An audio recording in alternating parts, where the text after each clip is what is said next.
কতটা যে ক্ষতি তার, সেটা ক্ষতি করে তো এসে দেখা যায় লাইভে এসে কেক কাটে। তো কেক কেটে দেখায় যে আমি এই যে কেক খাইতেছি, দেখ তুই আমার সাথে যুক্ত থাকিস নাই, তুই আমার সাথে থাকিস নাই, দেখ তোরে আমি কি করি। তো আয়সা কেক কাটে। তো এগুলো কি আমি বুঝি না? আর আপনার শত্রু আপনি চিনবেন না, আপনার শত্রু কিন্তু আপনি চিনবেন। তো উনি আমার সাথে এরকমের করতেছে, 3 মাস আগেও আমি হাতে নাতে ধরছি যে উনি আমার সাথে এরকমের করছে, কিন্তু আমি কিচ্ছু বলি নাই। কারণ ওনার সাথে আমি আগেও পারবো না, পরেও পারবো না, পিছনেও পারবো না। আর ওনাকে আমি শত্রু হিসাবে কখনোই দেখি নাই। ওনাকে আমি খুব কাছের মানুষ হিসাবে দেখছি, আর খুব শ্রদ্ধা করতাম, সম্মান করতাম, বড় ভাই হিসাবে দেখতাম। কিন্তু সে ওই সম্মানটা রাখে নাই, ঠিক আছে। এখন আমি বাধ্য হয়েছি যে উনি এরকমের করতেছে। এখন আমি কালকে তারপরে তো এটা গেলই। ওই জায়গায় যখন ছিলাম, যে আমার দোকানটা বাসার নিচে ছিল, যখন নিচে ছিল তখন কিন্তু নিচে আর কি একটু সাইডে ছিল একটা দোকানের পর আরেকটা দোকান। যখন কি একটু খোলামেলা ছিল তখন কিন্তু ছেলেরা এসে আমাকে খুব ইয়া করতে পারতো।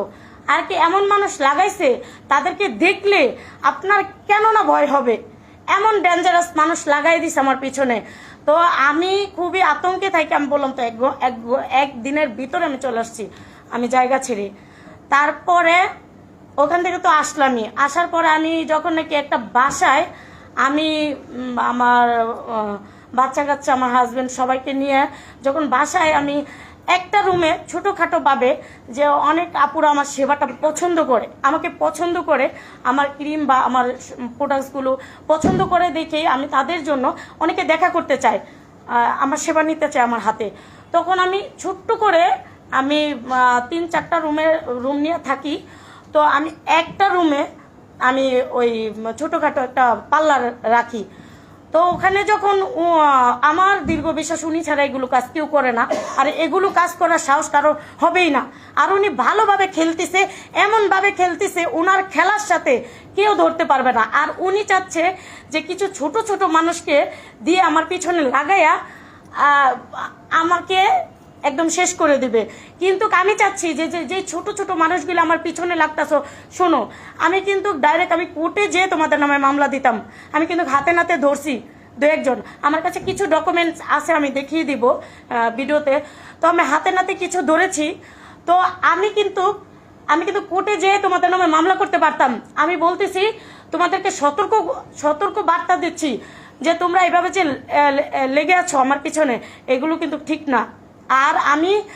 আর এখানে যখন আমি চেঞ্জ করে আসি পার্লারটায়, তখন কি করে কিছু 2-1 জন এমনি বাসায় থাকে, কিছু থার্ড ক্লাস কিছু মহিলা আছে বা যাই হোক না কেন, এদেরকে দিয়ে খুব ভালো মতো প্ল্যান মতো কাজ করতেছে।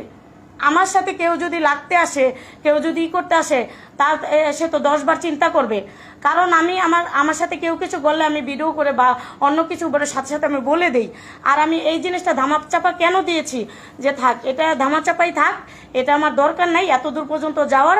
কারণ আমার হাজবেন্ড আছে, যেহেতু আমার সন্তান আছে, যে যদিও একটা মানুষ সব কাজ করতে নাই, যে আপনারা সকলেই কাজ করেন, কাজ করে খান, কিছু কিছু জায়গায় সব কাজ করতে নাই, কিছু কিছু কাজ অ্যাভয়েড করতে হয়। তো আমি মিস্টেকের, আমার তো অভাবে স্বভাব নষ্ট হয়েছে। আমাকে যে কাজের অফার দিত আমি কাজ করতাম, কারণ আমার ফ্যামিলি চালাইতে হয়, আমার বাচ্চা কাচ্চা চালাইতে হয়, আমার সব কিছু আমার দেখশন করতে হয়। কিন্তু সে চাচ্ছে আমাকে অনলাইন থেকে সরাই দিতে। এখন যা বুঝতে পারছি যে যদি কাজ করার ইচ্ছা থাকতো নিয়ে কাজ করতে।